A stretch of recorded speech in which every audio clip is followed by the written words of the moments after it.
Revelio. Da, da, da, da, da, da, da, da. Or more appropriately, dun, da, da, da, dun, dun, da, da. Hello, my fellow Harry Potter fans, and welcome to my review of the prequel, the first of 5 prequels in the Fantastic Beasts film series. Fantastic Beasts and Where to Find Them, directed by David Yates and released in 2016. So, with the release of The Secrets of Dumbledore literally round the corner, I am now moving on to the first 2 Fantastic Beasts movies, starting with Fantastic Beasts and Where to Find Them. So the plot of this movie is as follows. The adventures of writer Newt Scamander in New York's secret community of witches and wizards 70 years before Harry Potter reads his books in school.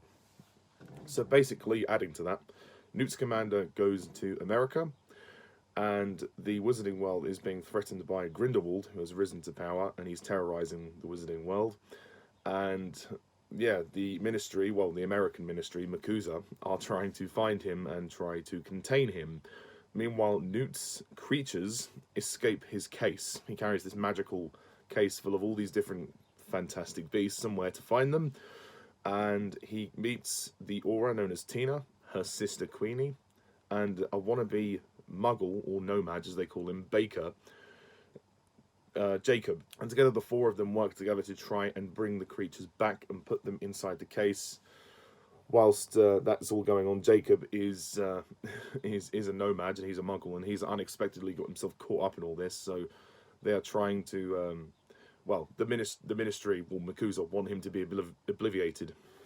Meanwhile, there's also a plot of domestic abuse going on with Credence, and he is also discovering that he has some obscurial powers, which means he has some magic that he can't exactly control, and it's causing a lot of problems. But the woman who owns the orphanage, who is his carer, she is abusing him, which is not nice.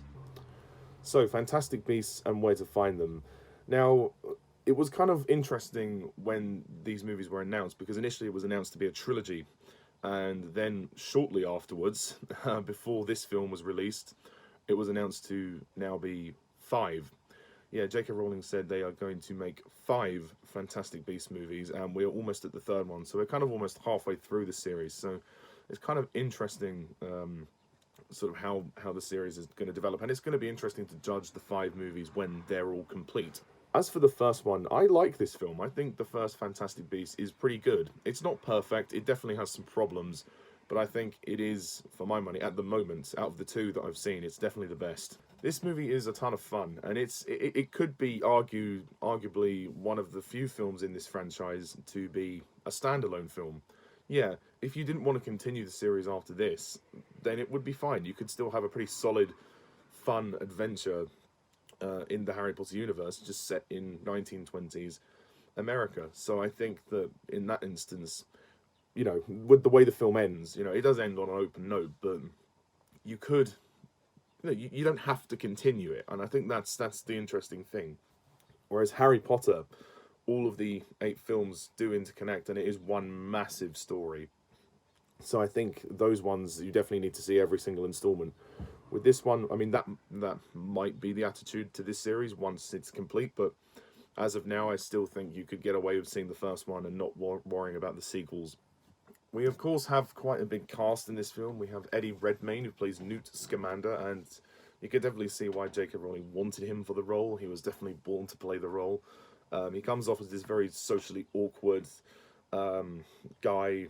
He's kind of not really there with people, but he loves and cares for his creatures, and we see that when we go inside his case. I mean, it's literally like the TARDIS, you know, from Doctor Who. It's bigger on the inside, and all the creatures live in there, and it's a wonderful thing. And people have even compared his costume a little bit to Matt Smith's Doctor Who, which I can kind of see, you know.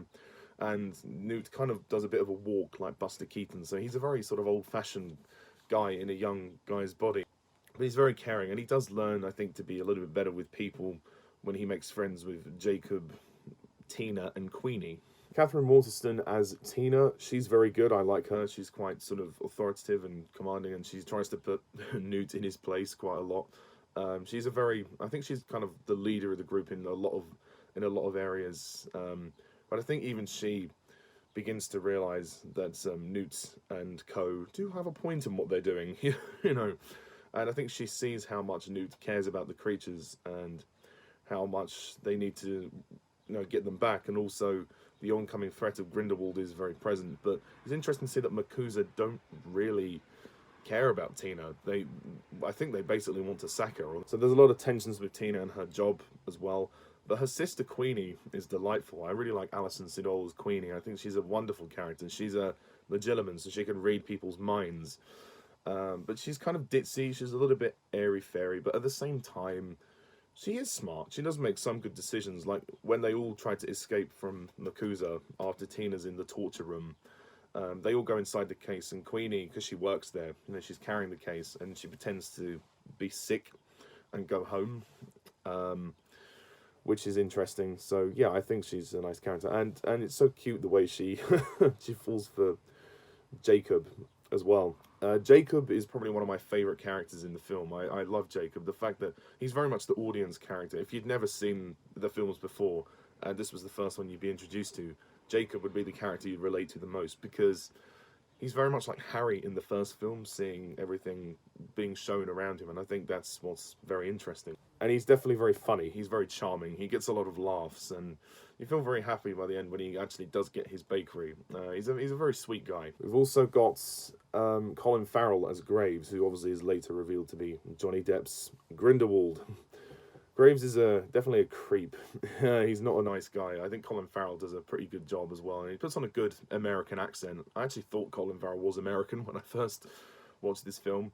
But now he's Irish. But good on him. I think it's a good performance. Very, very solid. And the reveal of Johnny Depp at the end obviously is quite good. I mean, obviously now it's probably a little bit meaningless because of the recasting. But it's at the end of the day, it's not Johnny's fault. It's the way that it worked. But we'll talk more about Johnny Depp in the next review, because he doesn't do that much in this film, but he's kind of teased in this film.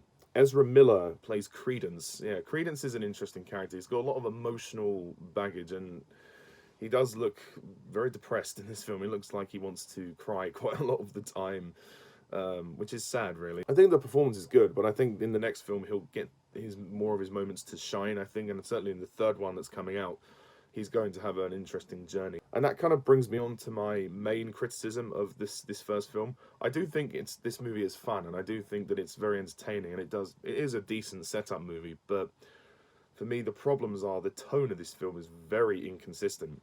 The tone, it seems to go one way, very light and fluffy, with looking for the creatures and, the comedy, but then it goes completely the other direction with a domestic abuse plot and being very dark. I don't think the two tones really work together. I do think that it feels like it's one extreme and then the other, and it does feel a little inconsistent. Like some of the scenes that are in this film with Credence, I don't think they feel like they're in the same film as the scenes with Newt and co. And again, I know this is only a setup film, but still, I think they should have kind of eased us into the darker bits a little bit slower. Maybe towards the end of the film, it could have got a bit more intense, but yeah, it didn't quite work for me. I think this film is trying to do quite a lot in 2 hours, 12 minutes. It's trying to set up quite a fair amount, and obviously the setup will still kind of continue in the second film.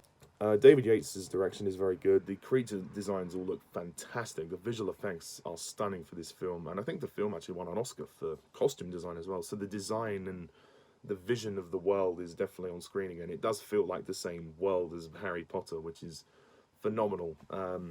It looks superb. I mean, David Yates is fantastic, and the cinematography is awesome. And I love the sort of 1920s New York setting. It's actually quite nice to see a different setting, because that's the luxury about the Beast movies, is that they don't have to be set in the same place. They can venture out into other parts of the wizarding world. Harry Potter was quite restricted to the school to begin with. I mean, it did kind of branch out a little bit in Deathly Hallows Part 1, but now we're at a stage where with this movie, we can kind of just go wherever we want. But it's nice, and it's a nice change. I do find the criticisms about this film, when people say, "Oh, it's kind of jarring to see it set in America." Well, I don't think so. I think it's nice, and it's nice to see a different ministry like MACUSA, and yeah, I think it works, and the design is amazing. It looks beautiful. I also think that the score by James Newton Howard is excellent. I love the music, and it's nostalgic to hear the Potter theme with the titles come up. But the actual score for the film is brilliant, and it's not too nostalgic. This prequel is not trying to buy your affections with nostalgia. It's just trying to be its own thing, just set in the same universe, which I think most prequels should aspire to be. You know, really, I think it does a good job. It gives you a little bit of nostalgia, but just enough. Just enough. I don't think it needs to do any more than that. I do think the pace of this movie is a little slow to begin with. I think the first act is a little overlong. It does take its time to get going, so perhaps they could have shaved off like 10 minutes in order to keep the pace flowing, but for the most part, it actually is better paced than the Half-Blood Prince. Yep, I said it. And actually the ending is surprisingly emotional when they all have to say goodbye to Jacob, and the Thunderbird releases the potion which obliviates everybody, so they wipes their memories of all the bad stuff that's just happened, and Newt, Tina and Queenie have to say goodbye to Jacob, and that's a very sad scene, but it's very well acted, and you can't help but feel a little bit like emotional when you watch it. It's very well done, and I think it actually shows how far Yates has come as a director. He's definitely more confident, and you can see the guy has fallen in love with this franchise. And some of the beasts themselves are really interesting. Like I love Pickett, the little bow truckle. He looks really cute, and the Niffler is awesome. The Niffler's probably my favorite, actually. The Niffler's awesome. There's also a great scene in a nightclub with a sort of goblin-like gangster known as Narlak, he's got his fingers all bent back, and he's smoking a cigar, and they go to sort of make a deal with him because they need to get something from him, and then he tips off Makusa that they're there. But it's interesting. Again, this film is really interesting, and the climax is enthralling. This is a very action-packed movie. All the action is awesome in this film, but the climax is especially good when we're seeing the obscurial effects on screen, and Credence's, well, his non-control of the magic. He obviously can't control it very well, and it's also emotional when Tina's trying to comfort him and trying to talk to him, but everybody comes in shooting him, and we actually do think he's dead. But actually, if you look very closely, there is a shot where you do see a little bit of his obscurial magic fly away, so we know that he did survive. I didn't pick up on it until recently, so I've got to thank my friend Harry Thomas for that, because I did not see that at all. But yeah, so it does kind of make sense as to how he survived. So yeah, Fantastic Beasts and Where to Find Them is a great movie. It's pretty fun. I can't deny it. It's a lot of fun. It's not like as interesting as Harry Potter, of course not, because Harry Potter is such an engaging story. But this is still good. I think you could arguably say that this is standalone, but obviously it's designed to be a 5-part series, and obviously parts 2 and 3 I'll be reviewing very shortly. But I liked this movie. I mean, ever since I first saw it, I thought this is pretty good, and I was happy with it. I didn't really have any expectations for it, because at the time when the trailers came out, I kind of thought nothing of the trailers. I thought it looked fine, but it was actually a little better than I expected it to be, and it was nice to rewatch it after all this time, and yeah, I stand by my opinion. It's better paced than the Half-Blood Prince. Overall, I'm going to give Fantastic Beasts, Where to Find Them, an 8 out of 10.